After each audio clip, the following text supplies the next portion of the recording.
مسجد اقصی میں فرشتے پہرا دیتے ہیں؟ کیوں آپ کو یقین نہیں آ رہا؟ السلام علیکم، میرا نام سعدیہ ہے۔ آپ سب جانتے ہیں کہ مسجد اقصی مسلمانوں کا پہلا قبلہ ہے، اور جب بھی مسجد اقصی کا ذکر ہو اور ہمیں اپنے مسلمان بہن بھائی یاد نہ آئیں، یہ تو ہو ہی نہیں سکتا، کیونکہ جو مظالم فلسطین کے مسلمان برداشت کر رہے ہیں وہ پوری دنیا کے مسلمانوں کے لیے بلکہ پوری دنیا کے لیے لمحہ فکریہ ہے۔ فلسطین کے مسلمانوں کو اللہ سبحانہ و تعالیٰ اسرائیل کے مظالم سے بچائے، آمین۔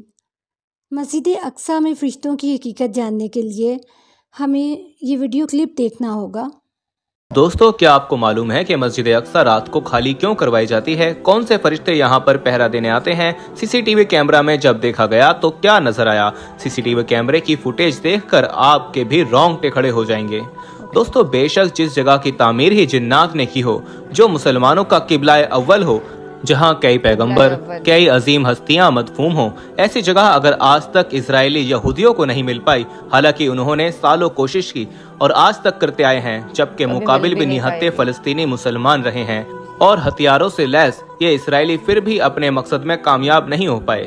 تو دوستو، اس کی ایک ہی وجہ نظر آتی ہے، اور وہ یہ ہے کہ اللہ تعالیٰ اس گھر کی حفاظت خود کرتا ہے اور فرشتے یہاں پہرا بھی دیتے ہیں۔ دوستو، اس سے پہلے کہ ہم یہ ساری حیران کن معلومات فراہم کریں، اس سے پہلے آپ کو سی سی ٹی وی فوٹیج دکھائیں۔ ویڈیو میں آگے بڑھنے سے پہلے آپ سے گزارش ہے، اگر آپ نے ہمارا چینل ابھی تک سبسکرائب نہیں کیا تو ابھی کر لیں، اور ساتھ میں بیل آئیکن کو پریس کر دیں تاکہ آنے والی تمام ویڈیوز کا نوٹیفیکیشن آپ کو بر وقت ملتا رہے۔ ویڈیو کو لائک کریں، شیئر کریں اپنے دوستوں کے ساتھ، اور نیچے کمنٹ باکس میں اپنی رائے کا اظہار لازمی کیجیے گا۔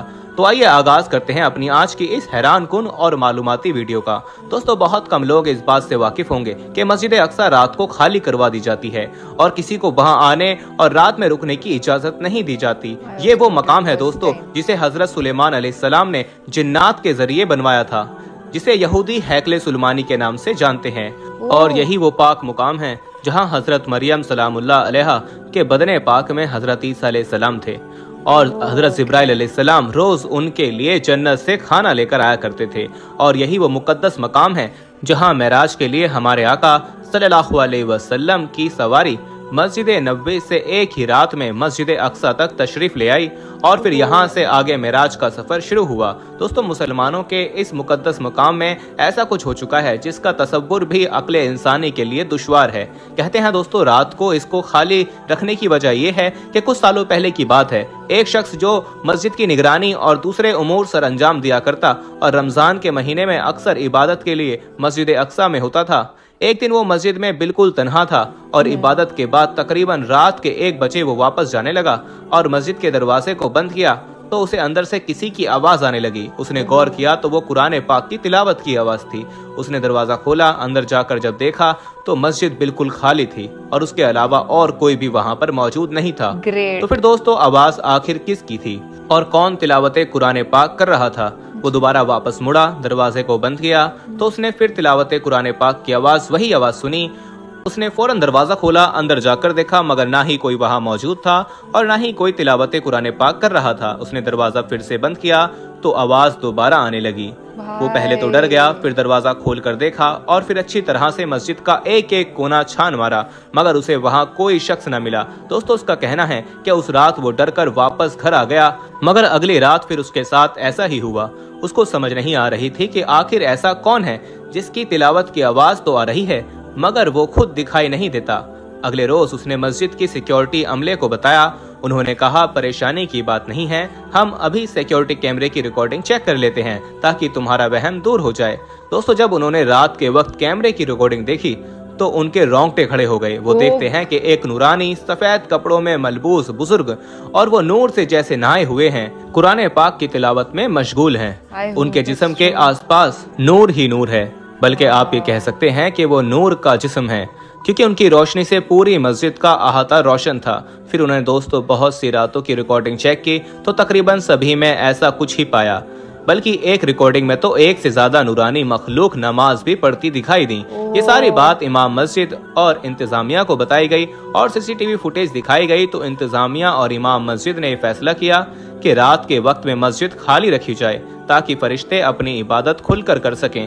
اس کے بارے میں ایک عالم کا یوں بھی کہنا تھا کہ اب تک اگر اسرائیلی نہتے مسلمانوں سے مسجد نہ لے پائے ہیں تو یقیناً اللہ اپنے فرشتوں کے ذریعے اپنے گھر کی حفاظت فرما رہا ہے، تبھی آج تک یہودی مسجد اقصی پر قابض نہیں ہو پائے ہیں۔ دوستو، اسی طرح معراج کی عظیم سفر میں ایک واقعہ رونما ہوا تھا جو کہ ایک پادری نے بیان کیا، اور وہ مسجد اقصی کا بہت بڑا پادری تھا۔ اس نے کہا کہ میری عادت تھی میں ہر رات سونے سے پہلے مسجد کے تمام دروازے بند کر دیا کرتا تھا۔ اس رات میں نے تمام دروازے بند کر دیے، لیکن انتہائی کوشش کے باوجود ایک دروازہ بند نہ ہو سکا۔ میں نے اپنے کارندوں اور اپنے تمام حاضرین سے مدد لی، سب نے اپنا پورا زور لگایا مگر دروازہ نہ ہلا۔ بالآخر میں نے بڑھئی کو بلایا تو انہوں نے اسے دیکھ کر کہا کہ اوپر کی عمارت نیچے آ گئی ہے، اب رات میں کچھ نہیں ہو سکتا، صبح ہی دیکھیں گے۔ لہٰذا ہم دروازے کے دونوں کواڑ کھلے چھوڑ کر واپس چلے گئے۔ صبح ہوتے ہی میں واپس وہاں آیا تو دیکھا دروازہ بالکل ٹھیک ہے، مسجد کے پتھر پر سوراخ ہے اور سواری کے جانور باندھنے کا نشان اس میں نظر آ رہا ہے۔ یہ منظر دیکھ کر میں سمجھا کہ آج رات انتہائی کوشش کے باوجود دروازے کا بند نہ ہونا اور پتھر میں سوراخ کا پایا جانا اور اس سوراخ میں جانور باندھنے کا نشان موجود ہونا حکمت سے خالی نہیں۔ میں نے اپنے ساتھیوں سے کہا کہ آج رات اس دروازے کا کھلا رہنا صرف نبی معظم صلی اللہ تعالیٰ علیہ وسلم کے لیے تھا۔ یقیناً اس نبی صلی اللہ تعالیٰ علیہ وسلم نے مسجد اقصی میں نماز پڑھی۔ دوستو، معراج نبی صلی اللہ تعالیٰ علیہ وسلم اصل میں معراج بندگی ہے۔ عظمتوں اور رفتوں کے اس سفر میں اللہ تعالیٰ نے اپنے محبوب بندے اور رسول کو انگنت انعاماتوں اور اعزازات سے نوازا۔ بے شک معراج اتنا بڑا واقعہ ہے کہ اس میں نبی کریم صلی اللہ تعالیٰ علیہ وسلم کو مقام کعبہ قوسین پر فائز کیا گیا تھا۔ قرب اپنے اس انتہا کو پہنچا کہ ہمیں اس کا ادراک حاصل ہو سکا نہ شعور۔ فاصلے مٹتے چلے گئے، دوریاں ختم ہوتی چلی گئیں، حجابات اٹھتے چلے گئے۔ درجات کے اس عظیم الشان بلندی پر جب جلوہ افروز ہو کر بھی عاجزی اور انکساری کا پیراہن اس رسول عظیم صلی اللہ تعالیٰ علیہ وسلم کے لیے باعث اعزاز بنا رہا۔ کرے ارضی پر واپسی ہوئی تو سیاہ لامکاں حضور صلی اللہ تعالیٰ علیہ وسلم کا بشری اور تہذیبی وجود سلامت تھا۔ تمام عبادات اور احکامات ایسے ہیں جو اسی زمین پر اتارے گئے ہیں، لیکن اللہ تعالیٰ نے نماز کا خصوصی معاملہ فرمایا کہ اسے اپنے محبوب کو اپنے پاس بلا کر عنایت فرمایا اور نماز کے معاملے میں اپنے حبیب کی بات بار بار مانی۔ حضرت انس بن مالک رضی اللہ تعالیٰ عنہ سے مروی ہے کہ رسول کریم صلی اللہ تعالیٰ علیہ وسلم پر معراج کی رات 50 نمازیں فرض کی گئیں۔ پھر آپ صلی اللہ تعالیٰ علیہ وسلم کے بار بار کہنے پر کہ امت کمزور ہے ان میں کمی کی گئی، یہاں تک کہ 5 نمازیں کر دی گئیں۔ پھر اللہ تعالیٰ کی طرف سے ندا آئی، اے محمد صلی اللہ تعالیٰ علیہ وسلم، میرا فیصلہ تبدیل نہیں کیا جاتا، اور بے شک آپ اور آپ کی امت کے لیے ان 5 نمازوں کے ساتھ 50 نمازوں کا ثواب ہے۔ سبحان اللہ۔ اللہ کے رسول صلی اللہ تعالیٰ علیہ وسلم فرماتے ہیں، نماز مومنین کی معراج ہے، نماز تحفہ معراج ہے۔ ایمان کے بعد شریعت کا پہلا حکم نماز ہے۔ حضور صلی اللہ تعالیٰ علیہ وسلم پر اول بار جس وقت وحی اتری اور نبوت کریمہ ظاہر ہوئی، اسی وقت حضور صلی اللہ تعالیٰ علیہ وسلم نے با تعلیم جبرائیل نماز پڑھی، اور اسی دن تعلیم حضور اقدس ام المومنین خدیجہ الکبریٰ رضی اللہ تعالیٰ عنہا نے نماز پڑھی۔ دوسرے دن حضرت علی رضی اللہ تعالیٰ عنہ نے حضور صلی اللہ تعالیٰ علیہ وسلم کے ساتھ نماز پڑھی کہ ابھی سورت مجمل بھی نازل نہ ہوئی تھی۔ تو دوستو، ایمان کے بعد پہلا حکم نماز ہے۔ اللہ تعالیٰ سے دعا ہے کہ اللہ پاک ہمیں 5 وقت کی نماز پڑھنے کی توفیق عطا فرمائے اور ہمارے دلوں کو ایمان کی روشنی سے سرشار کر دے۔ آمین ثم آمین۔ گریٹ، بہت ہی بہترین ویڈیو تھی۔ فرشتوں کے وجود سے تو ہم بحیثیت مسلمان انکار کر ہی نہیں سکتے۔ ہو سکتا ہے کہ وہ پکچر ایڈیٹڈ ہو، اللہ تعالیٰ ہی بہتر جانتا ہے، لیکن ویڈیو میں جو بھی معلومات ہم تک فراہم کی گئی ہیں وہ تو بہترین ہے۔ ایمان تازہ ہو گیا۔ اللہ تعالیٰ ایسی ویڈیو بنانے والوں کو اور دیکھنے والوں کو دونوں کی زندگیاں ہدایت سے روشن کر دے اور فلسطین کو اسرائیل کے چنگل سے آزاد کر دے۔ آمین ثم آمین۔